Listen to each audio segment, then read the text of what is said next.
ओम सादर नमस्ते जी। आप सबका हार्दिक स्वागत है हमारे चैनल RA to RA में।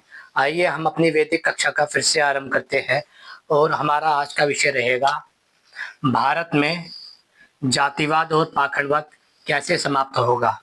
जब हम भारत से जातिवाद और पाखंडवाद समाप्त करने की बात करते हैं तो हमारे पास अनेक अनेक महापुरुषों के नाम दिखाई देते हैं, जैसे महावीर मुनि, महात्मा बुद्ध, लिंगायत संप्रदाय के स्वामी गुरु रविदास, गुरु नानक, कबीर दास जी, स्वामी दयानंद, डॉक्टर अंबेडकर, स्वामी श्रद्धानंद।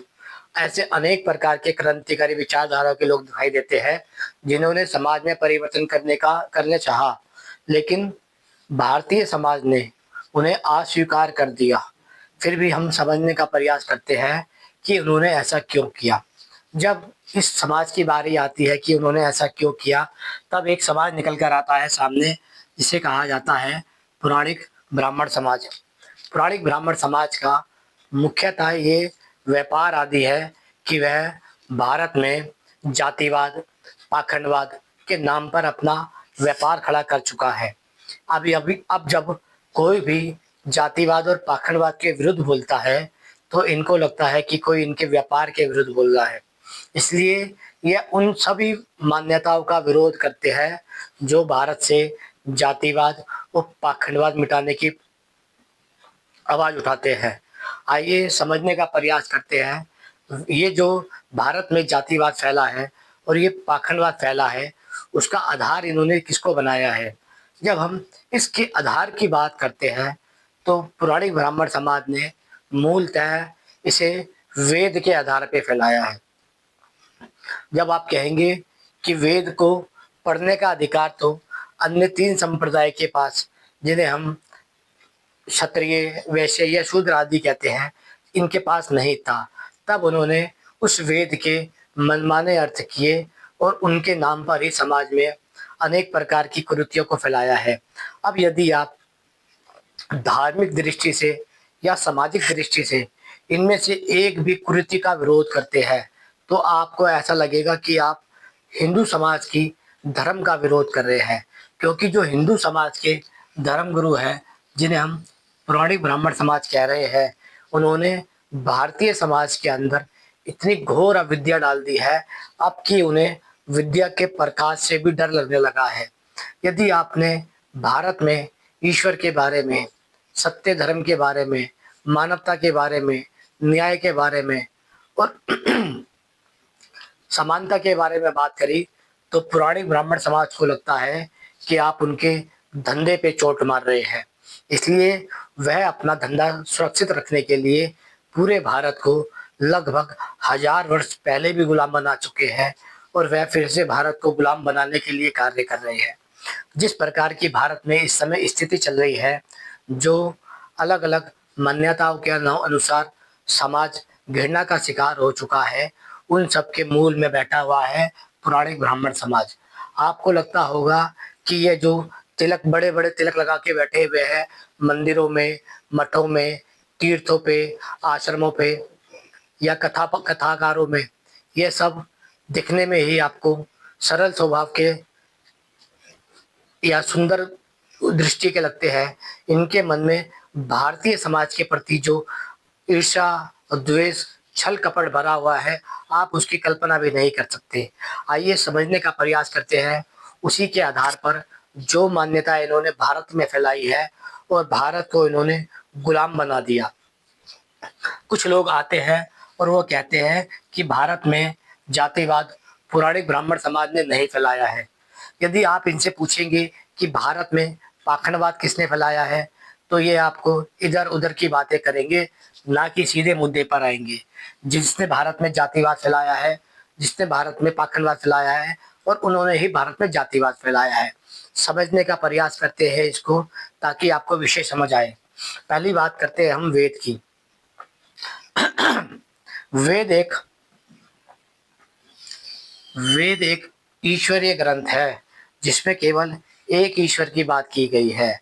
वह कहता है संसार के बनाने वाले को अलग अलग गुण कर्म स्वभाव के कारण अलग अलग नामों से जाना जाता है। लेकिन किंतु वह एक है, ना वह दो है, ना तीन है, ना चार है, ना पांच है, ना छह है, ना सात है। इससे ये सिद्ध होता है कि वेद केवल एक ईश्वर की बात करता है, इसलिए उसके अलग अलग गुणवाचक नाम हो सकते हैं। लोग उन्हें सृष्टिकर्ता भी कह सकते हैं, न्यायकारी भी कह सकते हैं, परोपकारी भी कह सकते हैं, धर्मात्मा भी कह सकते हैं, सर्वज्ञ भी कह सकते हैं, निर्विकार भी कह सकते हैं, निराकार भी कह सकते हैं, या अन्य अन्यत्र गुणों के कारण उसे अलग अलग नामों से पुकारा जा सकता है।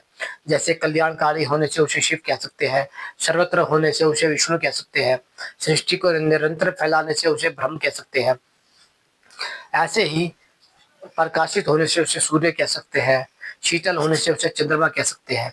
किंतु वह एक है, उसका कोई रंग रूप आकार नहीं है। लेकिन जब हम वेद के नाम पे भारतीय समाज की दृष्टि देखते हैं जो उनकी पौराणिक ब्राह्मण समाज ने बनाई है, तो वह मूलतः एक के नाम पर 33 करोड़ देवी देवताओं की पूजा करते हैं। यदि आप कहेंगे कि 33 करोड़ का कोई आंकड़ा नहीं है, तो लगभग लगभग भारतीय समाज के अंदर 1 करोड़ तो देवी देवता के रूप में मिल ही जाएंगे। कोई अपने पितृ देवताओं को पूज रहा है, कोई कुल देवताओं को पूज रहा है, कोई अपने गली कूचे के देवताओं को पूज रहा है, कोई अन्य अन्य प्रकार से लेके को पूज रहा है, कोई भगवान को पूज रहा है, कोई अन्य अन्य के नाम से। लगभग आपको 1 करोड़ तो मिल ही जाएंगे। ये जो भारत में पाखंडवाद के नाम पे अनीश्वरवाद खड़ा है, इसको पुरानी ब्राह्मण समाज ने वेद के अनुसार सिद्ध किया है। वह कहता है कि वेद में अनेक अनेक प्रकार के ईश्वर के बारे में बताया गया है, अनेक प्रकार के 33 करोड़ देवी देवताओं के बारे में बताया गया है। अर्थात पुरानी ब्राह्मण समाज ने वेद के आधार पर ही भारत में अनीश्वरवाद को खड़ा किया है। दूसरा आता है वेद के नाम पर पाखंडवाद। भारतीय पौराणिक समाज ने, जिसे ब्राह्मण समाज कह रहे हैं हम, भारतीय पौराणिक ब्राह्मण समाज ने वेद के आधार पर ही पाखंडवाद चलाया है। जो वेद में नहीं लिखा है वह उन्होंने बताया, क्योंकि वेद के शब्दों को सामान्य रूप से कोई नहीं जानता। वैसे तो जानता पौराणिक ब्राह्मण समाज भी नहीं है, लेकिन फिर भी जब दूसरा नहीं जानता तो सामने वाला व्यक्ति ज्ञानी समझ आता है। जैसे मान लीजिए मैंने आपको कोई शब्दों का ज्ञान दिया, लेकिन आप उसके बारे में नहीं जानते, तो आपको लगेगा कि सामने वाला व्यक्ति कितना बुद्धिमान है, कितना समझदार है, कितना विद्वान होगा। आपकी अज्ञानता पे टिका हुआ है उसका ज्ञान। इसलिए जब हम कहते हैं पुरानी ब्राह्मण समाज बहुत बुद्धिमान है, बहुत समझदार है, बहुत विद्वान होते हैं, तो इसका आधार ये है क्योंकि हिंदू समाज मूर्ख है। जिस दिन हिंदू समाज समझदार हो जाएगा उस दिन पुराने ब्राह्मण समाज का धंधा चौपट हो जाएगा। लेकिन धंधा चौपट इसलिए नहीं हो पा रहा है क्योंकि पुराने ब्राह्मण समाज ने हिंदू समाज की आस्था में बांध दिया है। आस्था के कारण वह जीवित है। यदि पुराने ब्राह्मण समाज अनीश्वरवाद में हिंदू समाज को ना फैलाता तो वह अनेक अनेक ईश्वरों में ना बढ़ते, अनेक अनेक आस्थाओं में ना बढ़ते, अनेक अनेक संप्रदायों में ना बढ़ते। बढ़ गए क्योंकि भारत में पौराणिक समाज ने अनीश्वरवाद फैलाया है। अब दूसरा आता है वेद के आधार पर ही भारत में पाखंडवाद फैलाया है, जिसके आधार पर हर कोई अपने आप को देवता, हर कोई अपने आप को ईश्वर सिद्ध करने में लगा हुआ है। आज तो हर गली से एक ईश्वर निकला पड़ा है चाहे वह किसी भी रूप में हो। फिर आता है तीसरा कि भारत में जो जातिवाद फैला है उसका भी मूल कारण है वेद आदि शास्त्र, क्योंकि उस वेद आदि शास्त्र को पुरानी ब्राह्मण समाज ने अनर्थ करके सामाजिक में दिखाया है। वह कहते हैं कि भारत में जो वैदिक व्यवस्था है, जिसे ब्राह्मण, क्षत्रिय, वैश्य और शूद्र कहा गया है, उसे वेद में उपाधि के तौर पर दिया गया है कि जो मनुष्य जैसा जैसा कर्म करता है उसे वैसी वैसी उपाधि मिल जाती है।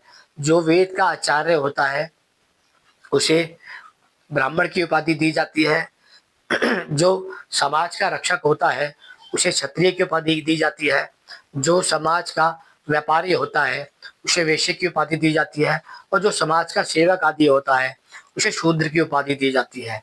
इस उपाधि शब्द को पुरानी ब्राह्मण जाति ने, यानी पुरानी ब्राह्मण समाज ने जातिवाद सिद्ध कर दिया। वह कहता है कि ब्राह्मण जाति है, क्षत्रिय जाति है, वैश्य जाति है और शूद्र जाति है। इसलिए भारत में जो जातिवाद फैला है उसका आधार इन्होंने वेद को बताया है। फिर आता है वेद के नाम पर अवतारवाद। वेद के नाम पर ही पुरानी ब्राह्मण समाज ने अवतारवाद बनाया है, जैसे कि विष्णु के 24 अवतार, शिव के 24 अवतार, या अलग अलग प्रकार के जो अवतार है। भारत में जितने भी अवतार है वह सब वेद के आधार पर पुरानी ब्राह्मण समाज ने फैलाए हैं, क्योंकि वह चाहते थे भारत एक अनीश्वरवादी, एक पाखंडी समाज बन जाए। जब तक आप पाखंड का शिकार नहीं होंगे तब तक पुराने ब्राह्मण समाज का जो व्यापार आदि धंधा है वह सुरक्षित रहेगा। इसलिए भारत में जो अनिश्वरवाद फैला है, जो जातिवाद फैला है, जो पाखंडवाद फैला है और जो अवतारवाद का मिथ्या भ्रमजाल फैला है, वह भी पौराणिक समाज के द्वारा फैलाया गया है। अब जब भारत में हर मोहल्ले में बैठा हुआ गुरु, हर मंदिर में बैठा हुआ पुजारी, हर तीर्थ में बैठा हुआ पंडा अपने आप को ही ईश्वर मानता है और वह अपने द्वारा बताई गई व्यवस्था को ही समाज में फैलाने की कोशिश करता है, फिर आता है वेदों के नाम पर ही समाज में मूर्ति पूजा फैलाई गई है।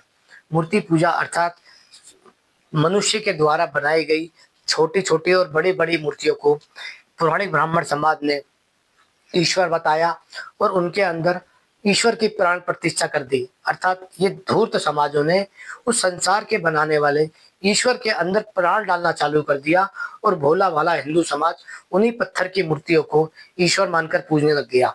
चाहे वो छोटी 10 रुपए की मूर्ति हो, चाहे वह बड़ी 1 करोड़ रुपए की मूर्ति हो। पुराने ब्राह्मण समाज ने वेद के आधार पर भारत में मूर्ति पूजा को स्थापित किया और संसार के बनाने वाले ईश्वर का खंडन किया और विरोध किया। फिर आता है वेद के नाम पर ही अविद्या फैलाई गई। वेद ईश्वर की कल्याणकारी वाणी है, जिसे कहते हैं विद्या। विद्या के नाम पर ही भारत में अविद्या फैलाई गई। भारत में जितना छल कपट फैला है, जितना मांसाहार फैला है, जितनी अविद्या फैली है, जितना पाखंड फैला है, जितना जातिवाद फैला है, उस सब का आधार पुराने ब्राह्मण समाज ने वेद की विद्या को बताया और भारत में सारी समाज में अविद्याओं को फैला दिया। ये जो अविद्या फैलाई गई है, मूलतः यदि आप किसी व्यक्ति को कहेंगे तो वह नहीं मानता। इसका आधार उन्होंने मनुष्य की आस्था को बनाया और आस्था इतनी खतरनाक चीज होती है कि वह समाज से किसी भी समाज को आतंकवादी बना सकती है, किसी भी समाज को जातंकवादी बना सकती है, किसी भी समाज को राक्षस बना सकती है। फिर आता है वेद के नाम पर ही प्राकृतिक पूजा बनाई गई। जैसे हम तीर्थों में जल आदि कहते हैं, नदी कहते हैं, पेड़ पौधे कहते हैं, इन सब की जो पूजा आदि की जाती है उसका आधार पुराने ब्राह्मण समाज ने वेदों को बताया। जबकि वेद कहता है ये जो प्रकृति आपको दिख रही है, ये जो संसार आपको दिख रहा है, आपको इसकी उपासना नहीं करनी है, इसको बनाने वाले सृष्टिकर्ता की करनी है। इसका मतलब ये होता है कि वेद निषेध करता है मूर्ति पूजा का और प्रकृति पूजा का, लेकिन पौराणिक ब्राह्मण समाज ने वेद के आधार पर ही प्राकृतिक पूजा को, मूर्ति पूजा को, पाखंडवाद को, अनीश्वरवाद को, जातिवाद को, अवतारवाद को और अविद्या को सिद्ध किया है, समाज में फैलाया है।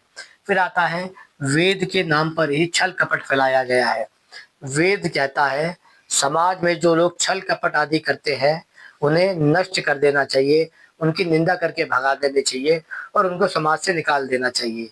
लेकिन भारतीय समाज में जो छल कपट करने वाले हैं, जो समाज को मूर्ख आदि बनाने वाले हैं, उन्हें धर्म गुरु की उपाधि देने वाले पौराणिक ब्राह्मण समाज है। उन्होंने भारत में ऐसी व्यवस्थाएं बनाई है कि भारत का हर व्यक्ति आज विज्ञान आदि से नफरत करता है और चमत्कार आदि से प्रेम करता है। वह चाहता है कि चमत्कार ही मनुष्य का अस्तित्व है, ना कि विज्ञान आदि। हमारे पास जो भी पदार्थ आती है वह या तो वैज्ञानिकों के दृष्टिकोण से आए हैं या फिर उनके पुरुषार्थ आदि से आए हैं।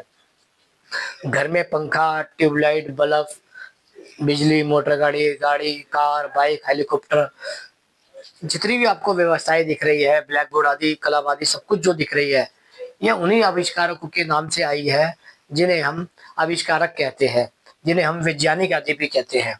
लेकिन हमने विज्ञान आदि का तिरस्कार किया और पाखंड और चमत्कार को भारत का अस्तित्व समझ लिया। पाखंड और चमत्कार का अस्तित्व ये निकला कि भारत में जो लोग पाखंड फैलाते गए वह एक प्रकार से धन पर कब्जा करते गए और जो लोग इस चमत्कार का शिकार होते गए वह भारत से पिछड़ते गए और गरीब होते गए। क्योंकि आपने सोचा जो सामने चमत्कार करने वाले गुरुजी बैठे हैं, यदि इन्होंने चमत्कार कर दिया तो भारत का उत्थान होगा वरना पतन हो जाएगा। फिर आता है वेद के नाम पर ही समाज में पशु बलि फैलाई गई। वेद जिस पशु बलि की हत्या का निषेध करता है, उसी वेद के आधार पर पौराणिक ब्राह्मण समाज ने भारत के अंदर पशु बलि को मान्यता दी है। जब आप कामाख्या मंदिर जाते हैं वहाँ पे पशु बलि होती है, काली के मंदिर जाते हैं वहाँ पे पशु बलि होती है, या भारत में लगभग लगभग 1000 मंदिर ऐसे हैं जहाँ पर खुलेआम पे पशु बलि की जाती है। यहाँ तक कि वहाँ पे भैंस, बकरी, उन तक के गर्भवती बच्चों को मार दिया जाता है, क्योंकि भारत में वेद के आधार पर ही पशु बलि को पौराणिक ब्राह्मण समाज ने धर्म सिद्ध किया है। अब जब भारतीय समाज की बात की जाए कि भारतीय समाज को यह भी नहीं पता है कि वेद किसे कहते हैं, लेकिन वह इन सब व्यवस्थाओं को इसलिए मानता है क्योंकि पौराणिक ब्राह्मण समाज ने उनके दिमाग में इन सबको आस्था के नाम पर हजारों वर्ष तक डाला है। फिर आता है वेद के नाम पर ही भेदभाव। पौराणिक ब्राह्मण समाज ने वेद के नाम पर ही समाज में भेदभाव उत्पन्न किया है। वह मानता है कि विद्या पे अधिकार केवल पौराणिक ब्राह्मण समाज का है, ना कि अन्य किसी का। क्योंकि जब कोई अन्य व्यक्ति वेद आदि धर्म शास्त्र को पढ़ेगा तो जो इनका काला धंधा खड़ा हुआ है धर्म के नाम पे, वेद के नाम पे, वह सब चौपट हो जाएगा। इनकी 100 पीढ़ी, 10 पीढ़ी, 50 पीढ़ी जिन्होंने समाज को मूर्ख बनाकर गुलाम बनाया है, अनिश्वरवाद में घुसेड़ा है, जातिवाद में घुसेड़ा है, पाखंडवाद में घुसेड़ा है, व्यभिचार में घुसेड़ा है, मांसाहार में घुसेड़ा है, नशाखोरी में घुसेड़ा है, वह सब इनका जो छल कपट है वह समाज के सामने आ जाएगा। जब समाज के सामने ये छल कपट आ जाएगा तो पौराणिक ब्राह्मण समाज हिंदू समाज की दृष्टि में शत्रु समान हो जाएगा। फिर सबसे पहले हिंदू समाज इस पौराणिक ब्राह्मण समाज को ही नष्ट करना चाहेगा, क्योंकि वह ये समझ जाएगा कि भारतीय समाज की जो मूल समस्या है वह है पौराणिक ब्राह्मण समाज, जो मंदिरों में बैठे हुए हैं, मठों में बैठे हुए हैं, तीर्थों पे बैठे हुए हैं, आश्रमों पे बैठे हुए हैं और पंडालों में बैठे हुए हैं। क्योंकि इन सब ने मिलकर हिंदू भारतीय समाज को अपने वेद आदि धर्म शास्त्र से और ईश्वर की व्यवस्था से काट दिया है, जो घोर अपराध की दृष्टि से आता है। इसलिए वेद कहता है जो समाज अपने विद्या को छोड़ देता है वह समाज धीरे धीरे नष्ट हो जाता है। आज राम कृष्ण की संतान कहने वाला हिंदू समाज इसलिए आपसे द्वेष कर रहा है, घृणा कर रहा है, क्योंकि उसके पीछे पौराणिक ब्राह्मण समाज आज भी समाज को जातिवाद में बांटना चाहता है, आज भी अविद्या में रखना चाहता है। यदि इन्होंने भारतीय समाज में वेद का प्रचार कर दिया तो इनकी जो 2000 वर्षों से पाखंड के कारण दुकानें चल रही है, पाखंड के कारण जातिवाद चल रहा है, पाखंड के कारण सम्मान भाव चल रहा है, वह सब समाप्त हो जाएगा। और वह भड़काऊ समाज जो समझ रहा है कि हिंदू समाज उनका धर्म गुरु है, जब वह उजागर होगा तो वह सबसे पहले इन्हीं को नष्ट कर देगा। क्योंकि जो आपने 1000-2000 वर्ष तक भारत में पाप कर्म किया है, अपराध कर्म किया है, वह अपराध कर्म सबको पता चल जाएगा और वह सूरज के प्रकार में, मतलब कि वह आकाश में जाके पक जाएगा। जब वह पककर वापसी आएगा तो उसका परिणाम आपको ही झेलना पड़ेगा। भारत में जितना जितना समाज जागरूक होता जाएगा तो वह उतना उतना पौराणिक ब्राह्मण समाज का शत्रु होता जाएगा। अभी आपको लग रहा होगा भारत में कि समाज ब्राह्मण समाज से नफरत कर रहा है, अपने ही हिंदू धर्म के गुरुओं से नफरत कर रहा है। तो इसका कारण यह है कि भारत में जो पौराणिक ब्राह्मण समाज है जिन्होंने नफरत फैलाई थी, अब वह उनके पास लौट कर आ रही है। जो अविद्या फैलाई थी वह लौट के आ रही है, जो अपराध फैलाया था वह लौट के आ रहा है। जब वो लौट के आएगा तो वह इनको भस्म कर देगा। फिर आता है वेद के नाम पर ही समाज में व्यभिचार को फैलाया गया है। आप जब कृष्ण जी की कथा सुनते हैं, विष्णु जी की कथा सुनते हैं, शिव आदि की कथा सुनते हैं, तब आपको पता चलेगा कि उनकी कथाओं में जो व्यभिचार आदि आया है वह भी पौराणिक ब्राह्मण समाज के द्वारा फैलाया गया है। आज हिंदू समाज की बहन बेटियां जिसके कारण शिकार हुई है वह भी पौराणिक ब्राह्मण समाज है। जब आप प्रेम मंदिर में जाते हैं वृंदावन के, या राधा राधा कृष्ण कृष्ण करते हैं, तो आप उनकी पत्नी का जो स्थान है माता रुक्मणी का, वह उनसे अलग कर देते हैं और एक काल्पनिक पात्र राधा को उनके साथ रख देते हैं। और राधा को जो पहले से ही विवाहित स्त्री है और कृष्ण जी जो पहले से ही विवाहित पुरुष है, उन दोनों को संबद्ध बना के आप समाज में व्यभिचार आदि खड़ा कर देते हैं। इसलिए ये सब भी पौराणिक ब्राह्मण समाज ने वेद के आधार पर भगवानों के नाम पे किया है। फिर आता है वेद के नाम पर ही भारतीय समाज में छुआछूत फैलाया गया है। अर्थात भारतीय समाज में ये जो मान्यता फैली है कि एक जाति दूसरी जाति से छुआछूत करती है, एक जाति दूसरी जाति से घृणा करती है, एक जाति दूसरी जाति से नफरत आदि करती है, वह भी भारतीय पौराणिक ब्राह्मण समाज ने समाज में फैलाई है। फिर आता है वेद के नाम पर ही समाज में नशाखोरी फैलाई गई है। भारतीय समाज आज जो नशाखोरी का शिकार हुआ है वह शराब पीने को धर्म मानता है, गांजे पीने को धर्म मानता है, नशा करने को धर्म मानता है, क्योंकि उनके धर्म गुरुओं ने उनको यही सिखाया है। फिर आता है वेद के नाम पर ही समाज में गरुड़मवाद फैलाया गया है, जिन्हें कहा जाता है बाबा का वाक्य, गुरु का वाक्य। वह कहते हैं गुरु का वाक्य ही सत्य है, बाबा वाक्य ही सत्य है, क्योंकि बाबा वाक्य और गरुड़म का जो गुरु वाक्य है वह आपको अपना गुलाम बनाना चाहता है। इसलिए वह कहता है कि बाबा और गुरु का वचन ही सत्य वचन होता है, ना कि वेद में बताया गया विद्या का वचन सत्य है। जबकि वेद ईश्वर की कल्याणकारी वाणी है और ये जो गरुड़मवाद है ये उसके विरुद्ध खड़ा किया गया है। भारत में जो अनेक प्रकार की बीमारियां हैं, जैसे अनीश्वरवाद, पाखंडवाद, जातिवाद, अवतारवाद, मूर्ति पूजा, अविद्या, पाषाण पूजा, छल कपट, प्रकृति पूजा, पशु बलि, भेदभाव, व्यभिचार, छुआछूत, नशाखोरी और गरुड़मवाद, इन सब को खड़ा करने वाला भारतीय पौराणिक ब्राह्मण समाज है। अब जब ये जो खड़ा किया गया है उसका आधार है वेद। वह कहते हैं कि वेद में शास्त्रों में ये लिखा है, शास्त्रों में ये लिखा है, शास्त्र कहते हैं वेद को, जिसे तर्क से सिद्ध किया जा सके उसे ही शास्त्र कहा जाता है। यानी कि वेद एक तरफ हम कहते हैं कि वह ईश्वर की वाणी है, दूसरी तरफ उसी के नाम पर भारत में पाखंडवाद, अनीश्वरवाद, मूर्ति पूजा, प्रकृति पूजा, पशु बलि, व्यभिचार, जातिवाद, अवतारवाद, अविद्या, छल कपट, भेदभाव, छुआछूत और गरुड़मवाद फैलाया गया। यानी कि वेद के विरोध में पूरा पौराणिक ब्राह्मण समाज कार्य कर रहा है पिछले 1000, 2, 3000 साल से। अब जब हम कह रहे हैं कि भारत में सारे अपराध के पीछे पौराणिक ब्राह्मण समाज बैठा है, तब यह बात आपको गलत लग सकती है। लेकिन यदि आपको मेरी बात तनिक भी झूठी लगती है तो आपके पास एक समाज है जिन्हें कहते हैं वैदिक समाज। वैदिक समाज, इसमें आपके मुख्य रूप से नाम आएगा आर्य। वैदिक आर्य समाज जिसकी स्थापना स्वामी दयानंद सरस्वती ने की थी। जब आप उन आर्य समाज के पास जाएंगे तो वह आपको विश्व वेद का सत्य बोध कराएगा। वह आपको सबसे पहले यही कहेगा कि वेद पढ़ने का अधिकार समस्त मनुष्य जाति का है, क्योंकि वेद ईश्वर का ग्रंथ है।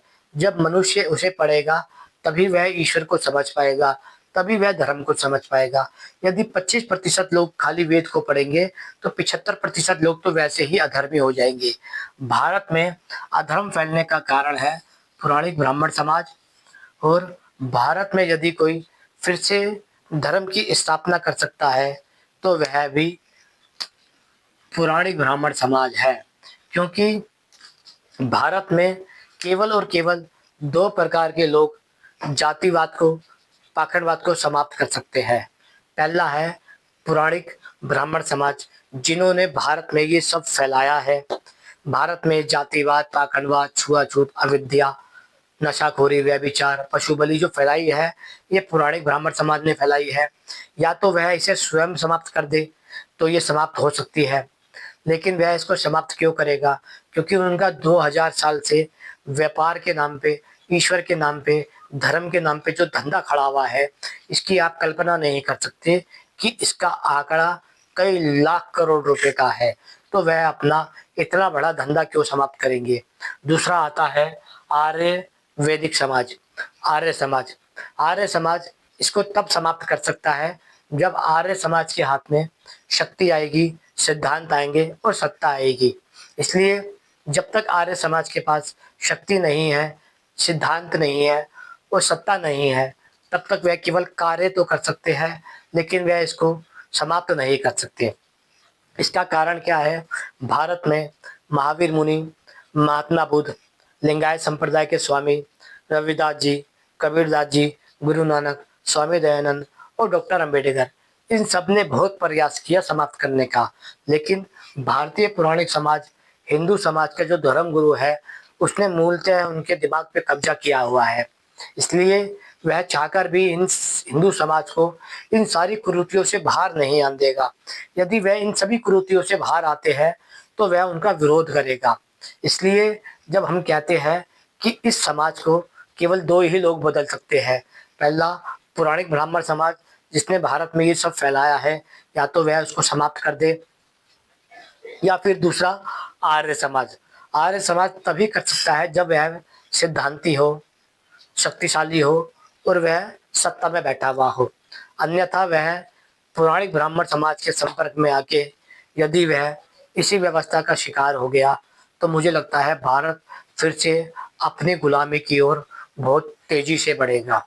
आशा करते हैं ये विषय समझ आ गया होगा कि भारत में जातिवाद और पाखंडवाद को कैसे समाप्त किया जा सकता है, जिसने ये व्यवस्थाएं भारत में फैलाई है।